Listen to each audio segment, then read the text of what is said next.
Hello friends, आज हम IPC के सेक्शन 378 से लेकर के सेक्शन 389 तक के बारे में डिस्कस करेंगे। इसमें सेक्शन 378 चोरी, थेफ्ट के बारे में बताता है कि चोरी क्या होती है। तो इसमें से कुछ चीज़ें ऐसी हैं जो बहुत जब तक क्लियर नहीं होंगी तब तक ये समझ में नहीं आएंगी, जैसे चोरी क्या होती है। तो सेक्शन 378 में कहा कि अगर कोई व्यक्ति जो अन्य किसी व्यक्ति के कब्जे में कोई जंगम संपत्ति हो, चल संपत्ति हो और उस चल संपत्ति को बिना उसकी सम्मति के बेईमानी से उसे हटा लेना चोरी कहलाता है। बेईमानी से उसे हटा लेना चोरी कहलाता है। अब जैसे कहते हैं कि पेड़ जमीन से लगा हुआ है तो पेड़ तो हटा नहीं सकते, तो पेड़ की चोरी नहीं की जा सकती। चोरी किसकी की जाती है? जब पेड़ कट जाएगा तब वो हट सकता है एक जगह से, तब उसे चोरी की जा सकती है। तो चोरी में वस्तु को एक जगह से हटना जरूरी है, गतिमान होना आवश्यक है। और चोरी में क्या होगा कि उस व्यक्ति की जिसके कब्जे में वो चीज है उसकी सम्मति ना हो, उसकी सम्मति ना ली गई हो और उसे बेईमानी से चुपचाप हटा ली गई हो, तो वह चोरी कहलाती है। अब सेक्शन 379 की बात करते हैं। सेक्शन 379 कहता है पनिशमेंट फॉर थेफ्ट, चोरी के लिए सजा क्या होगी। तो जो अभी चोरी की डेफिनेशन बताई उसमें से अगर कोई व्यक्ति चोरी करता है तो उसे 3 साल की सजा और जुर्माना या दोनों से उसे दंडित किया जाएगा। अब सेक्शन 380 कहता है थेफ्ट इन ड्वेलिंग हाउस एक्सेट्रा। अभी तो चोरी की डेफिनेशन हो गई कि चोरी होती क्या है। अब चोरी किन तरह से हो सकती, कहाँ कहाँ हो सकती, क्या क्या जो है वो आरोप हो सकते हैं चोरी में। तो इसमें सेक्शन 380 में कहा कि थेफ्ट इन ड्वेलिंग हाउस, तो ऐसा कोई निर्माण या तंबू या जलयान जिसमें निवास या संपत्ति की अभिरक्षा, मतलब जिसमें संपत्ति सुरक्षित रखी जा सकती हो, ऐसा है जो कवर्ड है सराउंडिंग से, बाउंड्री से या ऊपर से, जहां पर निवास किया जाता हो या जहां पर संपत्ति सुरक्षित रखी जाती हो। ऐसी जगह जहां जैसे घर है या कोई निर्माण है या तंबू है या जलयान है, वहां से कोई चीज चोरी की जाती है तो उसके लिए 7 साल की सजा और जुर्माना दोनों से उसे दंडित किया जाएगा। सेक्शन 381 कहता है थेफ्ट बाय क्लर्क और servant of property in position of masters. जो मालिक है उसके कब्जे में कोई संपत्ति है और उसके कब्जे से जो उसका लिपिक है, जो उसका क्लर्क है या जो उसका सेवक है या जो उसके अंदर में काम करते हैं लोग, वो अगर मालिक के कब्जे से कोई चीज चुरा लेते हैं तो उसके लिए भी 7 साल की सजा, जुर्माना दोनों से उसे दंडित किया जाएगा। सेक्शन 382 कहता है theft after preparation made for causing death, hurt or restraint in order to the committing of the theft.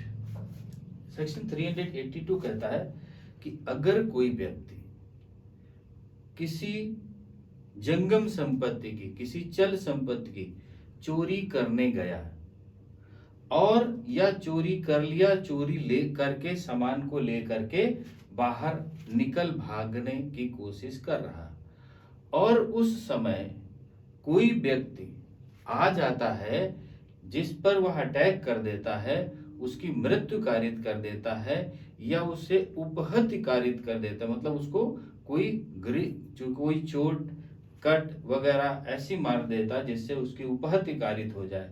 अगर ऐसा कोई चोरी के साथ में जान से मार डालने का प्रयास, जान से मार देना या कोई उपहत्य कारित कर देना, अगर ऐसा कोई व्यक्ति करता है तो उसे 10 साल का कठोर कारावास और जुर्माना दोनों से उसे दंडित किया जाएगा। अब सेक्शन 383 कहता है एक्सटॉर्शन, उद्यपन क्या होता है, एक्सटॉर्शन क्या होता है। अभी चोरी समझ में आ गया, चोरी का थोड़ा सा रूप बढ़ जाता है एक्सटॉर्शन में। उसमें क्या बढ़ता है कि जो कोई व्यक्ति किसी व्यक्ति को जानबूझ करके क्षति कारित करने का भय दिलाता है, क्षति कारित करने का भय दिलाता है और इस भय के कारण उस व्यक्ति से संपत्ति या मूल्यवान चीज या कोई ऐसी चीज ले लेता है जिसको वो तुरंत मूल्यवान चीज में या पैसे में कन्वर्ट कर सकता है, उससे बेईमानी से उत्प्रेरित करके लेता है तो उद्दीपन कहलाता है। इसमें उस व्यक्ति को मालूम है, उसको बताता है, धमकी देता है कि तुमको जान से मार डालेंगे, तुम्हारा हाथ काट देंगे, तुम्हारी आंख फोड़ देंगे, ऐसी करके उसे धमकी देता है और उसको डर पैदा कर देता है। और डर पैदा करके जब उसके सामने जाता है, फ्रंट जब उसके सामने जाता है तो उस डर के कारण वो जिस जंगम संपत्ति को या जिस संपत्ति को, चल अचल संपत्ति को वो लेना चाहता है, वह उसके डर के कारण, उसको डर के कारण और उत्प्रेरित होकर के उसके इस डर से वह संपत्ति दे देता है और ये उसे ले लेता है, तब वो एक्सटॉर्शन हुआ, तब वह एक्सटॉर्शन हुआ। अब सेक्शन 384 कहता है इस पनिशमेंट फॉर एक्सटॉर्शन, इस एक्सटॉर्शन के लिए पनिशमेंट क्या होगा। तो इसमें कहा 3 साल की सजा या जुर्माना या सजा के साथ जुर्माना दोनों हो सकते हैं जब केवल एक्सटॉर्शन है। अब बात आती है सेक्शन 385 की, putting person in fear of injury in order to commit extortion. जब वो एक्सटॉर्शन करने जा रहा है, एक्सटॉर्शन मतलब तो क्लियर हो गया कि किसी को धमका दिया, उसको डर पैदा कर दिया, डर पैदा करने के बाद में उसके सामने जिस चीज को लेना था उसके लिए वो उसे क्षति पहुंचाने जा रहा है। अगर कोई ऐसे क्षति पहुंचाने पहुंच जाएगा कि उसको हाथ काट देंगे, पैर काट देंगे या उसे जान से मार देंगे तो उसे 2 साल की सजा और जुर्माना दोनों से उसे दंडित किया जाएगा। अभी उसने उस चीज को लिया नहीं, केवल उसको डर पैदा किया था।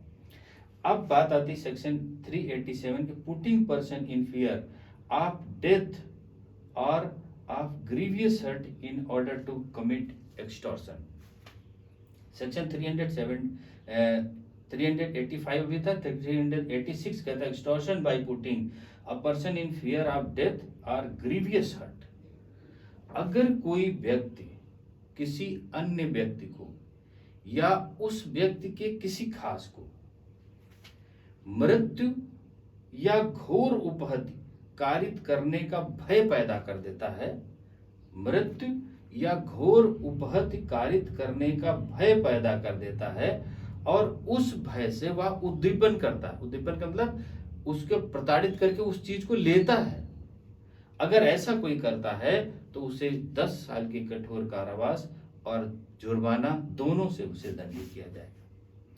कोई व्यक्ति डर पैदा कर देता है कि मृत्यु या घोर उपहति और वहां पर फ्रंट में जाता है और उसे मार डालने का प्रयास या घोर उपहति कारित करने का प्रयास करता है, जिसके कारण वह उस चीज को, जिस चीज को उसने डिमांड करी, जिस चीज को लेना चाहता वह उसे ले लेता है। तब अब बात आती है सेक्शन 387 के, putting person in fear of death or the grievous hurt in order to commit extortion.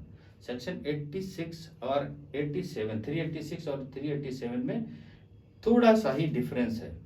इसमें क्या है, उसमें वो ले लेता है 386 में, इसमें उस चीज को अभी लेता नहीं है। सेक्शन ए में किसी व्यक्ति को मृत्यु या घोर उपहत कारित करने का भय डाल देता है, और भय डाल करके वह आदमी परेशान हो जाता है कि आज मर जाएंगे, मार दिए जाएंगे, या आज हाथ काट लिया जाएगा, आज आंख फोड़ दी जाएगा, और उसके सामने वह व्यक्ति पहुंच जाता है, भय कारित कर देता है। अभी उस चीज को नहीं लिया, भय कारित कर देता है, और जब भय कारित होकर के उसे ऐसे घटना करता है तो उसे 7 साल की सजा और जुर्माना दोनों से दंडित किया जाता है। 386 में वो चीज को ले लेता है, यही डिफरेंस है। 388 में कहा extortion by hurt, extortion by threat of acquisition of an offence punishable with death और इम्प्रिजनमेंट फॉर लाइफ एक्सेट्रा। अब सेक्शन 388 में कहा कि जो कोई व्यक्ति किसी व्यक्ति को या उसके किसी करीबी के विरुद्ध ऐसा आरोप, ऐसा अभियोग लगाने का भय डाल देगा, जो आरोप मृत्युदंड, आजीवन कारावास या 10 साल का कठोर कारावास और जुर्माना इनसे दंडनीय है, ऐसे भय उसमें डाल देता है कि तुमको इस मर्डर में हम अभियोग में फंसा देंगे, या वो उसने मर्डर किया तो वो उसकी खोलने के लिए भय डाल देता है, तुमको इसमें फंसा देंगे, या और कोई कारण हो सकता है, रेप का कारण हो सकता है, इस रेप में से फंसा देंगे, उसका भय डाल देता है कि तुम्हें इस जो ये सजाए की मुकदमे है उस मुकदमे में तुम्हें हम फंसा देंगे, ऐसा भय पैदा करके वह चीज को लेता है, भय पैदा करके वो चीज को लेता है, तो उसे 10 साल का कठोर कारावास और जुर्माना दोनों से उसे दंडित किया जाएगा। लेकिन अगर उसने अननेचुरल सेक्स 377 का अपराध लगाने का प्रयास किया है कि तुमने उस व्यक्ति के साथ अननेचुरल सेक्स किया है, ये मुझे पता है, ये चीजें हैं, या वीडियो है, ये चीजें, ये मैं खोलने जा रहा हूँ, ये तुम्हारा लीक करने जा रहा हूँ, या इसका अभियोग लिखाने जा रहा हूँ, ऐसे कोई धमकी देता है तो उसे आजीवन कारावास की सजा से दंडित किया जाएगा। अब सेक्शन 389 की बात आती। 389 putting person in fear of acquisition of offence in order to commit extortion. 388 और 389 में थोड़ा सा डिफरेंस है। 388 में धमकी दी थी किसकी, मृत्यु या जीवन कारावास या 10 साल के कठोर कारावास जुर्माना से जो सजाएं हैं, जिन धाराओं में वो धारा लगाने की बात की धमकी दी थी, और इसमें लगाने का भय पैदा कर दिया, और भय पैदा करता है जो ऐसे, उसे 10 साल के कठोर कारावास और जुर्माना दोनों से उसे दंडित किया जाएगा। तो सेक्शन 388 और 389 में थोड़ा सा डिफरेंस है इनमें से, और 386 और 87 में भी थोड़ा सा डिफरेंस है। वो भय में डालता है, एक में क्या होगा, उसको भय पैदा कर देता सामने, लेकिन सामान ले नहीं पाता, और दूसरे में क्या होता है कि इतना भय पैदा कर देता कि वो जो चीज जंगम संपत्ति उसे लेना चाहता है जबरदस्ती, उससे वो जंगम संपत्ति उसकी अनुमति से ले लेता, हाँ ठीक है ले लो, नहीं तो उसकी जान चली जाएगी। तो अभी बात सेक्शन 378 से लेकर के सेक्शन 389 तक क्लियर हो गए होंगे। अब सेक्शन 390 से हम नेक्स्ट पार्ट में डिस्कस करेंगे। ओके, थैंक यू, जय हिंद।